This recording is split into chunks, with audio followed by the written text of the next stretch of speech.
10 ఏళ్లు పాలించిన తమపై నెపన్నెట్టే ప్రయత్నం చేస్తున్నారని విమర్శించారు బీఆర్ఎస్ ఎమ్మెల్యే కేటీఆర్.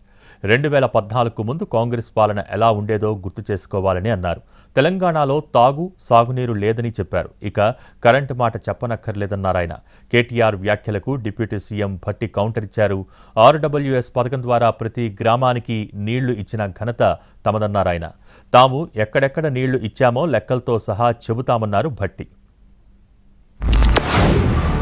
తీసుకుంటాం మేము నాగార్జున సాగర్ కట్టినాం, శ్రీశైలం కట్టినాం, కానీ మొత్తం మిగతాయి మాత్రం అన్యాయం అంతా వేరే ఖాతాలో దోస్తామంటే కుదరదు అధ్యక్ష. బరాబర్ చెప్తాం. ఆనాటి మీ గొప్ప ఘనత వహించిన ప్రభుత్వంలో ఆనాడు మీరు చూపెట్టిన అద్భుతాలు ఇవే కదా అధ్యక్ష. ఒక్క మాటలో చెప్పాలంటే అధ్యక్ష, వీళ్ళ పాలనలో తాగునీటికి దిక్కు లేదు, సాగునీటికి దిక్కు లేదు, కరెంట్ అనేది అడ్రస్సే లేదు. ఏం చేశారనుకుంటున్నారో చెప్పండి, మేము ఏం చేయాలనుకుంటున్నారో చెప్పండి. దాని ద్వారా రాష్ట్రానికి ఏమైనా చేద్దామనేటువంటి ఆలోచన ఉండాలి తప్ప మీరున్న టైంలో గంజి సెంటర్లు ఉన్నాయి, మీరున్న టైంలో అసలు నీళ్ళే లేవు. నీళ్ళు ఏడలేవండి. RWS పథకం ద్వారా మొత్తం రాష్ట్రంలో దాదాపు 70 నుంచి 80% నీళ్ళు ఇచ్చారు.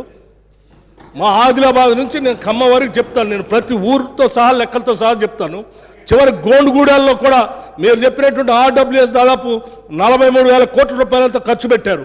ఏడాది ఒక్క గ్రామంలో నీళ్ళు వస్తున్నాయండి. ఇప్పటికి కూడా ITDA నీళ్ళే తాగుతూ ఉన్నాం. వేసినటువంటి బోర్లు బావిల్లో నుంచి నీళ్ళు తాగుతున్నాం.